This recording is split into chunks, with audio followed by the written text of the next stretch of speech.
be right back. Bye, darling. Oh, hello, Morna. Hello, Lane. Hello, Aunt Martha. Oh, Abby! Abby! Mortimer's here. You going to? How are you, dear? Fine, Aunt Abby, and you look well. You haven't changed much since yesterday. Oh, my goodness, it was yesterday, wasn't it? I were seeing a lot of you lately. Why don't you come sit down? Abby, the tea thing. Huh? Abby, the tea thing. Oh, you two sit down and just make yourselves at home. Oh, just make yourselves at home. Just at home.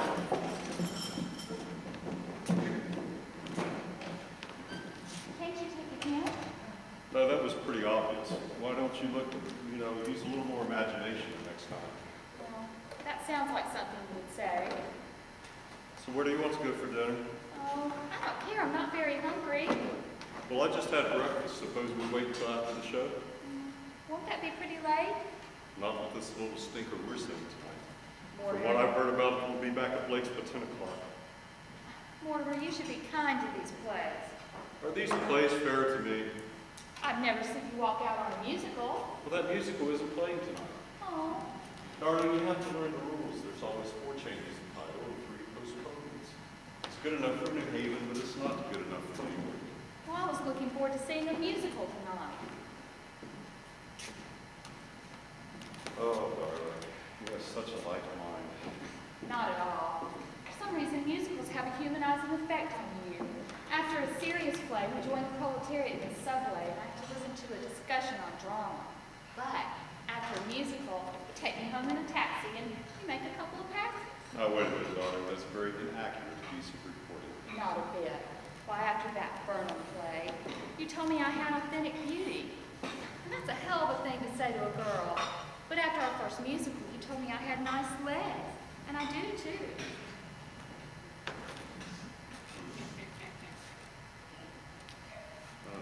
For a minister's daughter, you know quite a bit about life. Where did you learn it? In the parlor. I'll explain it to you sometime, darling, the close connection between eroticism and religion. Oh, religion never gets as high as the choir loft. I've never been able to rationalize it. Rationalize what? My falling in love with the girl that lives in Brooklyn. You're not stooping to be articulate, are you, darling? No, darling. The only way I can regain my self-respect is to keep you in New York. Did you say keep? Well, I've come to the conclusion that you're holding out for the legalities. Oh, I can stand to be a good girl for a couple more years yet. Well, I can't wait that long. Where could we be married, let's say, tonight?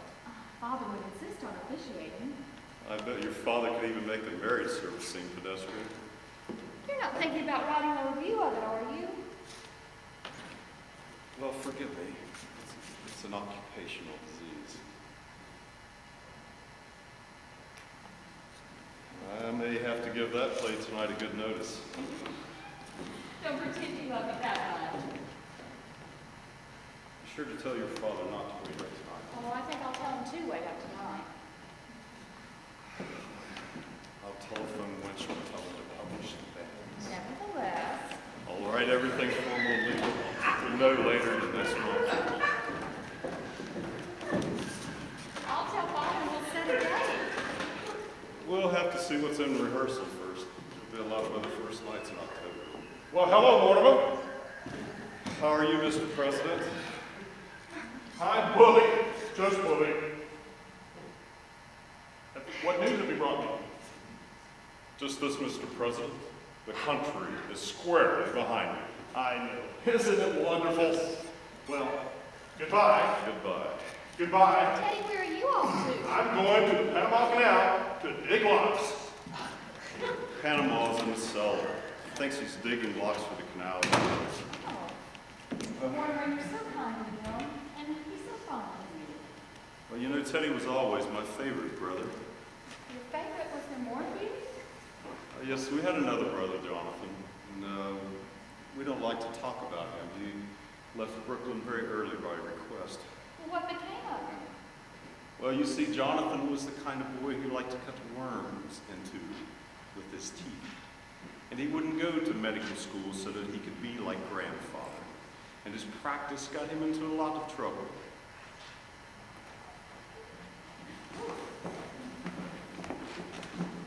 Oh, aren't you two going to be late for the theater? Oh, no, we're skipping dinner, and we won't have to start for half an hour. Well, I'll leave you two alone together again. Don't bother, darling. I'm going to run over and tell Father good night. For some reason, he likes to pray over me before we go out. But Well, if the prayer service isn't too long, I'll have time to lead you beside distilled waters.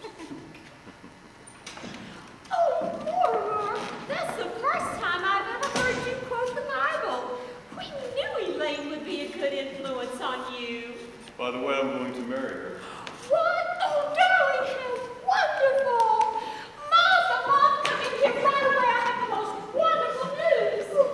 Mortimer and Elaine are going to be married. Oh, Mortimer, I'm so happy.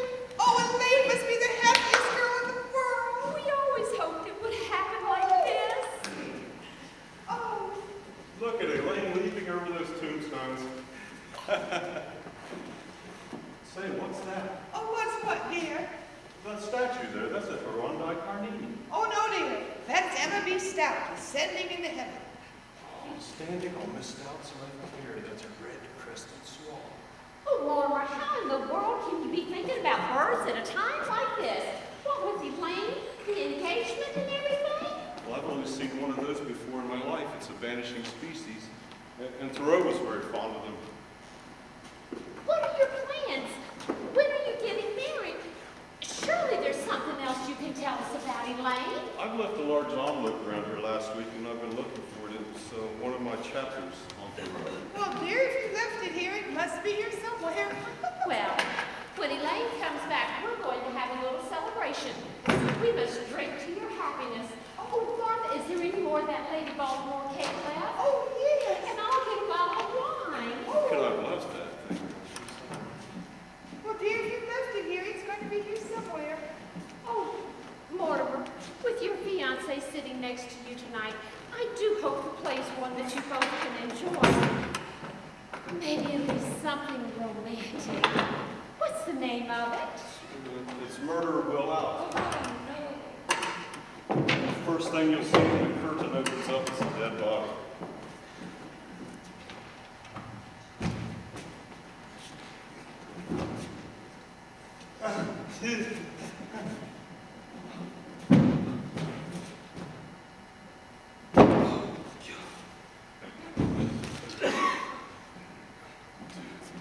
Oh, Aunt Abby? Aunt Abby, you were making plans for Teddy to go to that sanitarium, Happydale? Oh, yes, dear. It's all been taken care of. Dr. Harper came by this afternoon and brought the papers for Teddy to sign. Here they are. He's got to sign them this minute. Well, that's what Dr. Harper thinks. Then there won't be any problems after we pass. He's down in the cellar. Get him up here right now. Oh, there's no such hurry as all that. He's got to sign them right away, I tell you. No, when he starts working on the cellar, in the locks, you can't get his mind on anything else. But Teddy's got to go to Happydale. He's got to go tonight. Oh, no, dear. Not till after we're gone. Mama, how can you say such a thing? As long as we live, we'll not be separated from Teddy. Well, listen, darlings, I'm frightfully sorry, but I got some shocking news for you. Now, we've all got to try to keep our heads. And you know how we sort of humored Teddy because we thought he was harmless? Oh, he is harmless, dear. No, he was harmless, and that's why he has to go to Happydale. That's why he has to be confined. Oh, Mortimer, why did you suddenly turn against Teddy, your own brother?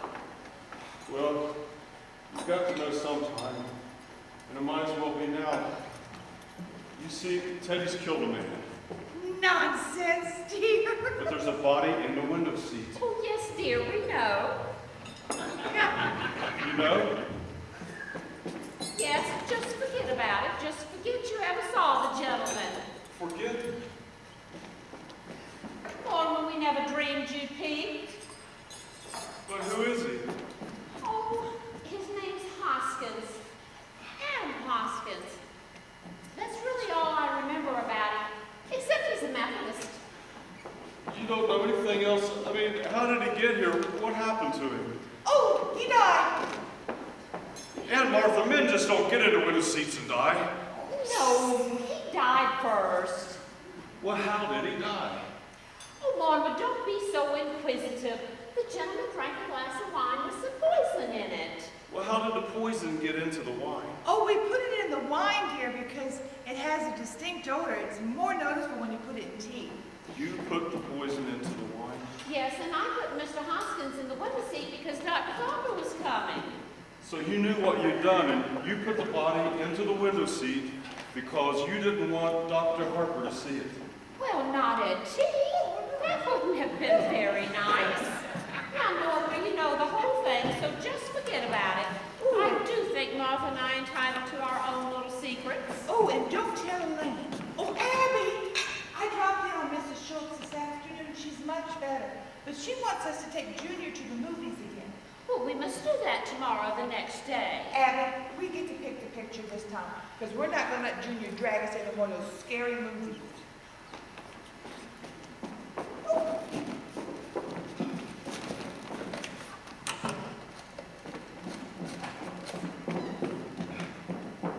Hello, city desk. Hey, Al, give me Al. Al. Hey, Al, do you know who this is? That's right, Al. Al, when I left the office, I told you where I was going, remember? Well, where did I say? That's right, Al. What time have you got? Will it take me about a half an hour to get to Brooklyn? I must be here. Aunt Abby, get in here. Come in here right now. Yes, dear. There's a body in the window seat. Yes, Mr. Hoskins. Well, for goodness sakes, I can't turn you over to the police. But what am I going to do? Oh, Mortimer, for pity's sake, quit worrying. We told you to forget the whole thing. My dear Aunt Abby, I can't forget about it. Don't you realize that something has to be done? Well, the first thing you need to do is to not be so excited. And for heaven's sake, Mortimer, quit flying off the handle. You're much too old for this. But Mr. Hoskins, Hoskins, dear. well, whatever his name is, I mean, you can't just leave him in there. We don't intend to, dear. You're Oh, going, no. Teddy's downstairs in the cellar now, working on the lock. You're going to bury him in the cellar. Oh, yes, dear, with the others. No, you can't bury Mr. Hoskins in the cellar. Others? The other gentleman. Do you mean others like in more than one others? Oh, yes, dear, now let me think. This makes 11. No, dear, this makes 12. Oh, no, Abby, I think you're wrong. This is 11. Oh, no, I remember very well when Mr. Hoskins came in, it occurred to me that he would make an even dozen. Oh, Abby, I didn't count the first City one. desk? Oh, but I was counting the first one, so this makes 12. Hello, Al? Whatever. Anyway, they're all down in the cellar. No, Al, I'm not drinking. Look, Al, I'm not going to be able to cover that play tonight. Well, Al, I'm feeling a little parandelic. You know, Al, I'm feeling a little sick. No, Al, I'm not drinking. I want you to get a hold of George. Look, this is my department, and you get a hold of George. Let's see. 12! How could you murder 12 men? Yes, dear. Abby thinks we should count the first one, and then that makes 12. I need you to sit down. My head. I need you to tell me about the first one. Oh, that was Mr. Midgley. He was a Baptist.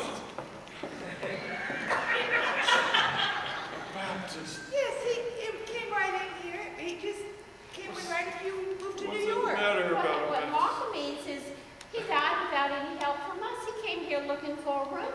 You know, it was right after you moved to New York. Yeah. And it was a shame to let that lovely room of yours go to waste when there were so many people who needed it. All right. Oh, and he was such a lonely old man. And all his kith and kin were dead. He was so forlorn and Oh, unhappy. and he felt so sorry for him.